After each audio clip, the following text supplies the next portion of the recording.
samiidhaa yoo mul'isu baannee nuti raawwannee galman geenyu.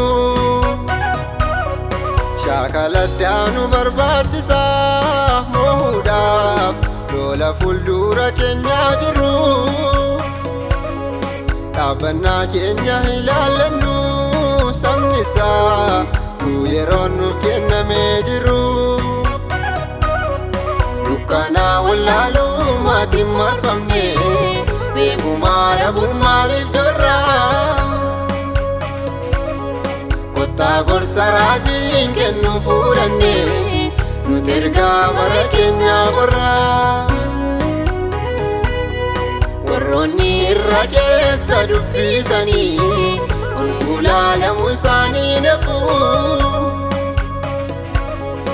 Ergaan nama dammaqsuutu jiru arrabaayyoonni maaliif rafu?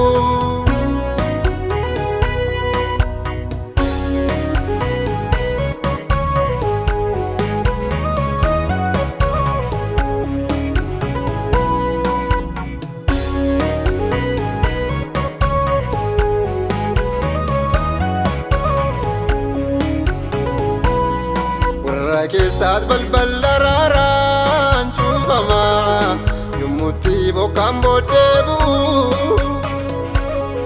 Bokkaa booddee kan argatanii lallabaa erga argamaa sadaffaaf ba'u.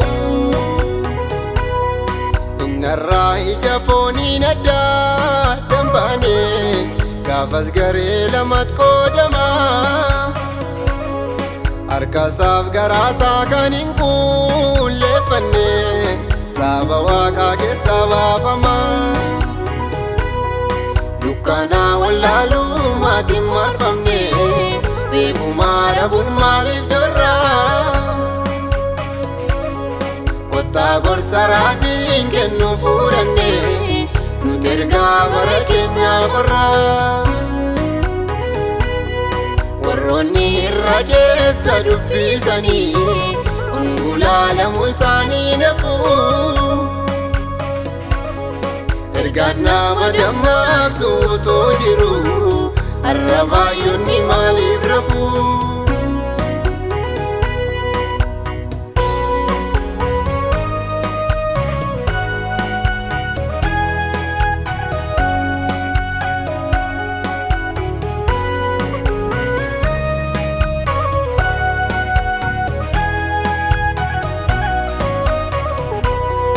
Hojiin araarsuudhaa yommuutu muramu ka'ichi torban gadhiifamu.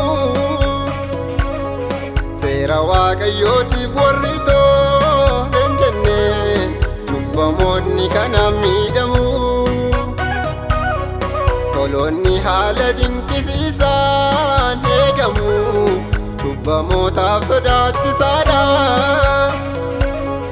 Gooftaaf jecha ofii isaanii kan gananii sorri isaanii amansiisaadha. Dukkanaa wallaaluu maatiin marfamne beekumaa dhabuun maaliif jirra? Kottaa gorsa raajiin kennu fuudhanne nuti ergaa bara keenyaa qorra. Warroonni irra keessa dubbisanii ungulaalamuun isaanii nafu. Ergaan nama dammaqsuutu jiru arrabaayyoonni maaliif rafu?